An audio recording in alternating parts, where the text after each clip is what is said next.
Tech Nuggets, Ubuntu 20.04 intro.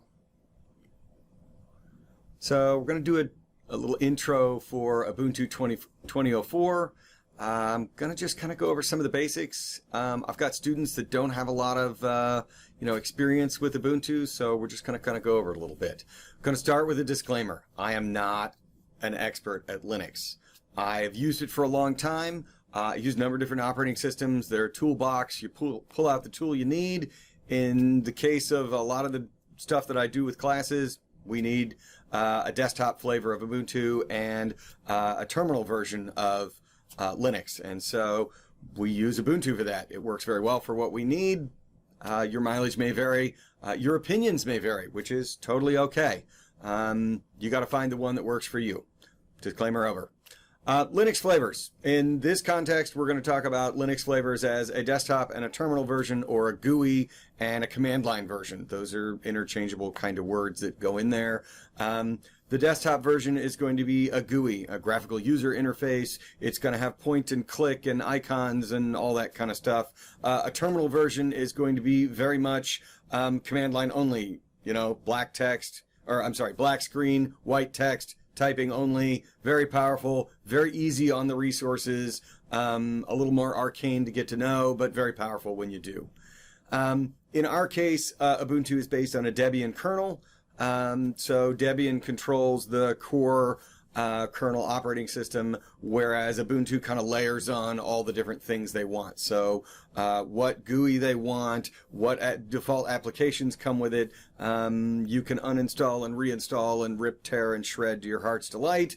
But the basic Ubuntu flavor comes with a variety of useful and working things, which is one of the reasons we picked it. I'm going to talk a little about the basic UI, how to get here, how to get there, how to search, how to find. We're going to talk a little more specifically about the networking that goes into the GUI. Network Manager is the package that's used in GUI. In terminal versions, you can install Network Manager. We've got some other tech nuggets that cover Network Manager. The terminal version of Ubuntu doesn't come with it by default, but again, you can install it if you want, and it works pretty well. It's fairly common in other flavors of Linux. I'm kind of eyeballing you there, Red Hat, Fedora, people like that. So Network Manager is not an uncommon package across the Linux universes. All right. So we'll get on to the practical demo, and we'll start showing it. All right. So this is Ubuntu 20.04 desktop. I installed a minimal version of it, which is an installation choice. When you install Ubuntu, you can basically tell it, please don't install any other applications, just install the GUI and install a browser and you're done, which for the most part is all I really needed in this case. If you install the full version of desktop, you get LibreOffice, which is Word, PowerPoint, Libra versions of all that kind of stuff, which is great. Didn't need it for this, so I didn't install it. I've made a few modifications to it, but not a ton. I'm going to go over that a little bit.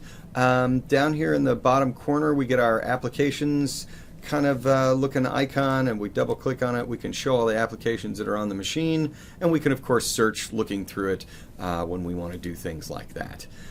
So we can go to things like settings, which you can see I've already pinned up here on the left side on the favorites bar, and we can go to terminal, which is one of those functions that we use quite a bit. So I'm going to pin it to the favorites bar to show you how to do that. I right click and I say add to favorites, and you can see it's popped up over here. We click again on show applications, it'll go away, and we'll menu bar at the top, we open it up, and we'll get a terminal window. Terminal windows are super great. Use them a lot for SSH and for a lot of other configuration options. We can tab them if we want multiple tabs. We can right click and detach, so we can have multiple windows like that. One of the reasons we use the GUI in our classes is we want the ability to be able to open a browser on the same machine that we have our terminal windows on. Maybe we need to get to something that's running on a remote machine that we can only get to from this Ubuntu session. Maybe we need to get the learning management system, which would be Blackboard in our case, and so a browser allows for that kind of stuff. I need to be able to get to my OneDrive account to pull files out of it or something like that into the host. That's one of the reasons we use a GUI. In production environments, we would likely only install a terminal version of Ubuntu, or even just straight Debian without any of the Ubuntu, and add the packages we need. And in that case, it would look very similar to just the terminal window. No GUI, just character-based, very powerful, very lean on the requirements, system requirements, less RAM, less CPU, that kind of stuff. Gets the job done, does really good job at that kind of stuff, but is a little harder to manipulate. And in a learning environment, we need a little easier to manipulate, so that's kind of why we're talking about desktop applications and desktop GUIs and that kind of thing. All right, so let's close all that down, and we'll talk a little briefly about things like settings, which we can get to a couple places, right? I pinned one up here in the favorites, but you can also go up here to the upper right corner, and you can see there's basically a power button and a speaker and what looks like to be a network thing, and a little down arrow. It does not matter where you click. You can see the orange underline goes with all of it, and I can get to all the different things that are under here. So let's talk about settings first. This is where we would go to change settings for anything from displays to users, if we want to change users and that kind of thing, printers, sound, power, all that kind of stuff. This would be very similar to control panel in Windows. In our case, we might be here to look at network settings. I know, shocking. And we can turn the NIC on and off in software, and we can hit the little gear, which is their symbol for settings, to look at some deeper settings into the network connectivity. So we can see things like what's my IP address and what's my hardware address, MAC address, what's my default route. We can even change it, right? We can go in and set things to manual, and it'll start giving us options for typing things in, both for IPv4 and IPv6. And if I make changes, the apply button ungrays, and I can apply things. The same thing is true. You'll notice when I open settings, a little orange dot appears over here. That means it's open somewhere. If I've got multiple terminal windows open, it's going to tell me that I've got two of them. I get two dots, so I get two terminal windows.